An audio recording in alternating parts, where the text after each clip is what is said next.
Au terme d'un match de folie jeudi soir à Aix, Grenoble est allé décrocher la victoire et sa place en finale de Pro D2 face au Provence Rugby 22-23.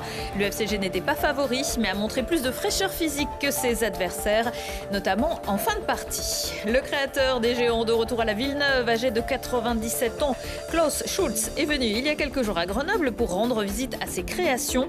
Construites entre la fin des années 70 et le début des années 80, ces sculptures monumentales sont toujours prisées des habitants. Et puis la maison IGEA à Montbonneau rapproche activités sportives et cognitives pour le bien-être des salariés d'Innovalet, mais aussi d'autres particuliers. Un concept qui a obtenu pour 5 ans le label Maison Sport Santé par les ministères correspondants.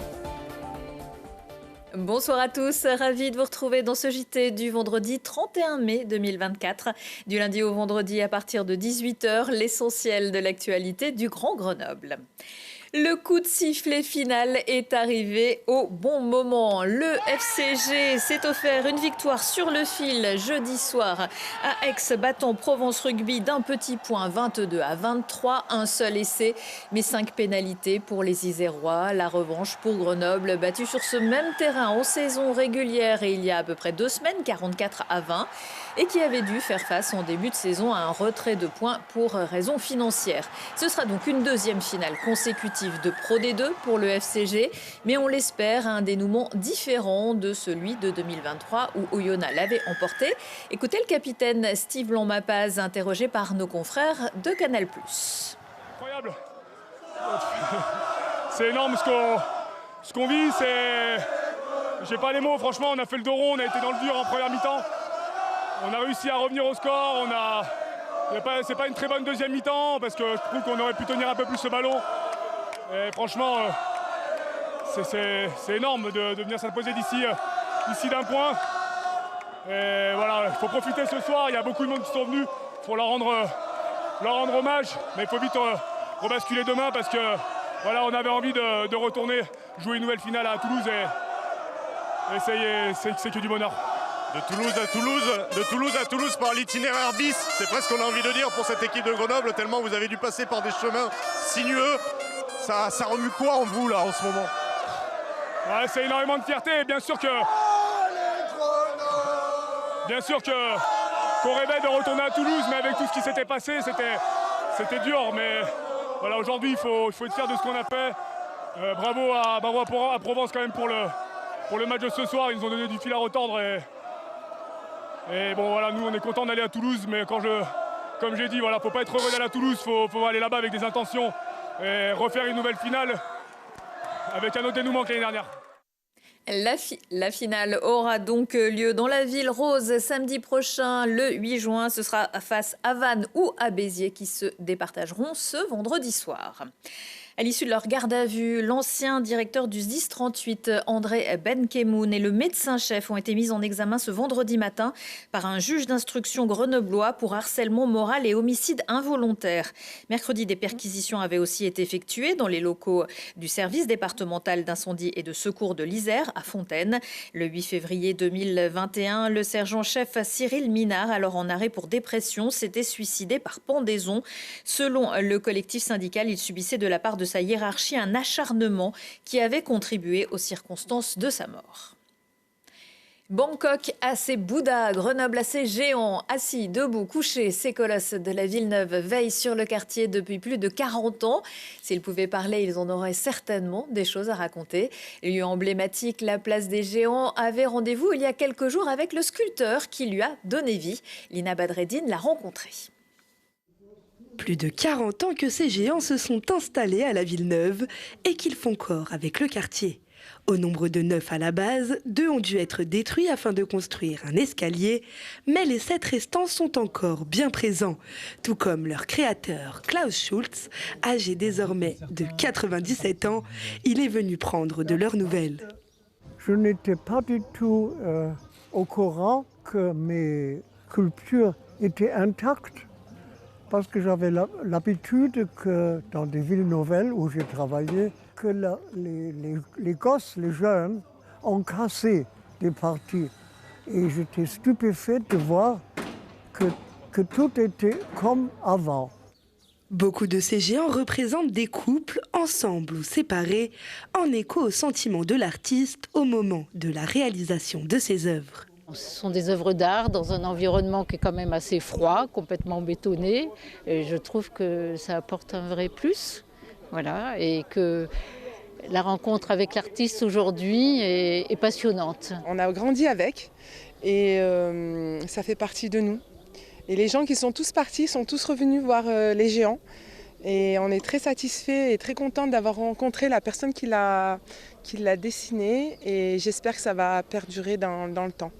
Plus que des œuvres d'art, les géants sont naturellement devenus des lieux de vie pour le quartier, un terrain de jeu pour les enfants et un cocon pour ceux qui ont grandi avec.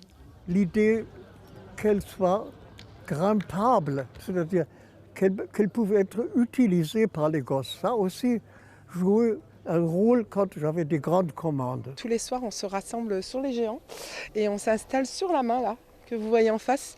Et c'est là où on se rejoint le soir et on boit le thé et le café et on raconte nos petits soucis. Il aura fallu au total 2 ans pour établir les géants qui resteront probablement éternellement dans le cœur et la tête des habitants du quartier. La ville de Grenoble compte plus de 150 œuvres implantées sur l'espace public. Retrouvez-les sur le site grenoble-patrimoine.fr. La rando peut être un peu plus apaisée cet été sur les Hautes-Chartreuses. Après un an de préparation et de négociation, une convention de passage serait sur le point d'être signée entre le parc de Chartreuse et Bruno de Quinsonnas, propriétaire de 750 hectares. L'an dernier, le marquis en avait interdit l'accès pour raison, expliquait-il, de surfréquentation.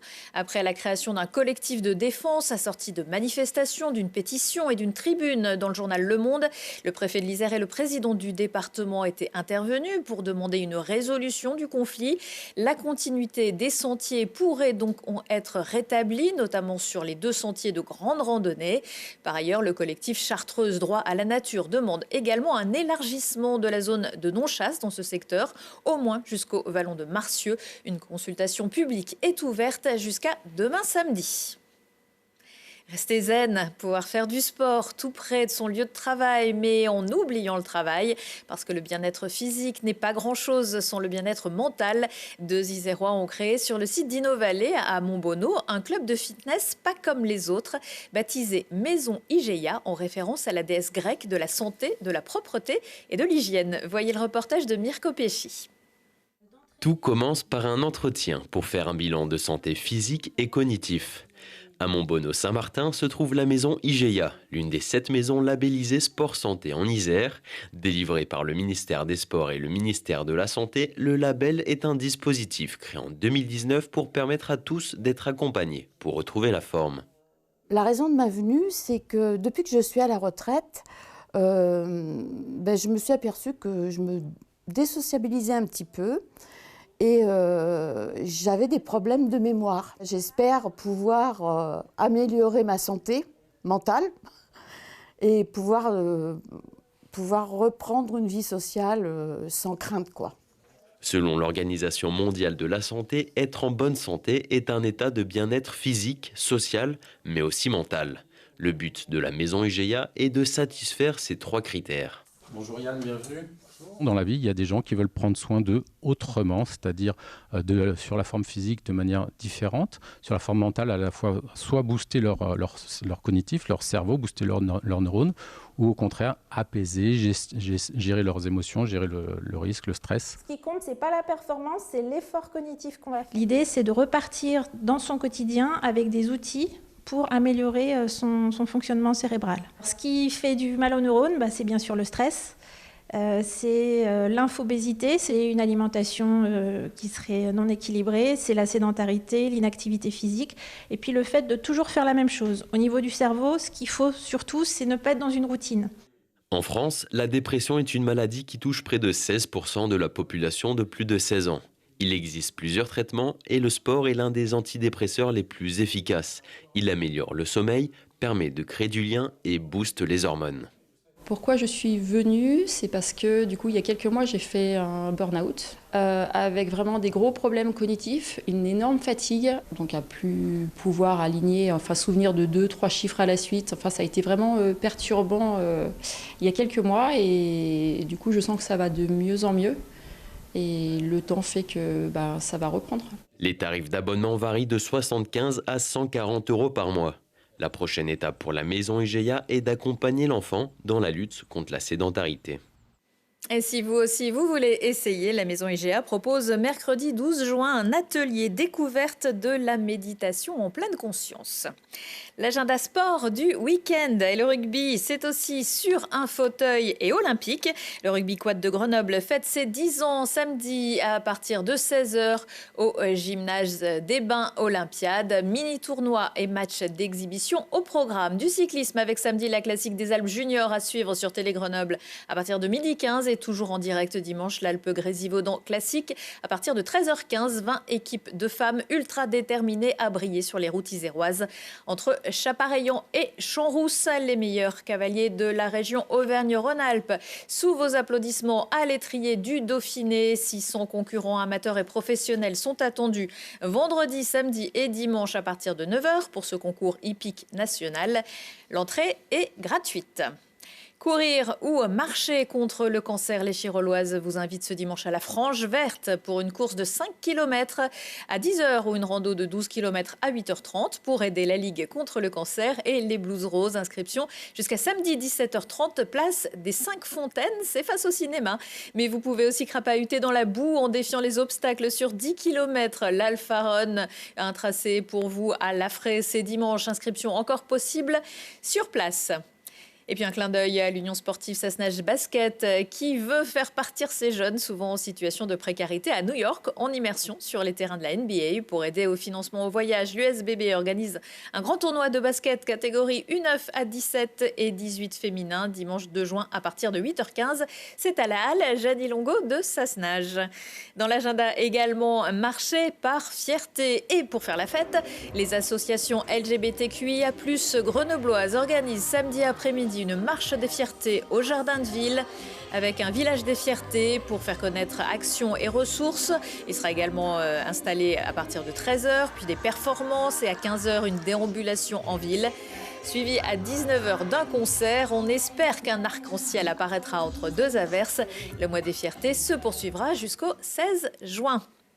Une journée jazz et musique actuelle samedi à Hébin, dans le parc de la Maison de l'Enfance, si le temps le permet, sinon à l'Odyssée. L'après-midi, les amateurs et en soirée, les pros du trio Charlier, Souris et Witzberg qui font dialoguer les harmoniques et joutes rythmiques depuis près de 10 ans. Leur dernier album, Le Monde à l'envers, est une invitation au voyage entre jazz rock et musique brésilienne, en passant par l'afrobeat, le blues et la soul. Autre voyage entre la musique populaire ibérique et séfarade dimanche après-midi à la chapelle de Sainte-Marie d'en Haut sur le site du musée dauphinois à Grenoble. Péninsule Trio avec Bertie Puissat au chant, Philippe Guidard à la guitare et Sergio Zamparo aux flûtes invite à une écoute métissée de mélodies que l'on pourrait qualifier de savantes, improvisées et médiévales. Si on parlait aujourd'hui avec Lucille Dailly, en cette année où l'on célèbre les 80 ans du débarquement et de la libération, la directrice du musée de la Résistance et de la déportation de l'Isère, Alice Buffet, viendra expliquer comment faire vivre cette mémoire. Laurie Fauvernier a troqué son tablier de biologiste pour celui de bouchère, employée à Grenoble. Elle a remporté le prix interrégional de la boucherie au dernier salon de l'agriculture. Et puis Sylvain Bève est l'auteur de La Mule de Vinci. Il anime aussi des ateliers d'écriture participative baptisé « Si on écrivait ». Tiens donc. C'est la fin de ce JT. Retour de l'actu dans 1 heure et en replay sur télégrenoble.net. Très belle soirée et excellent week-end à tous.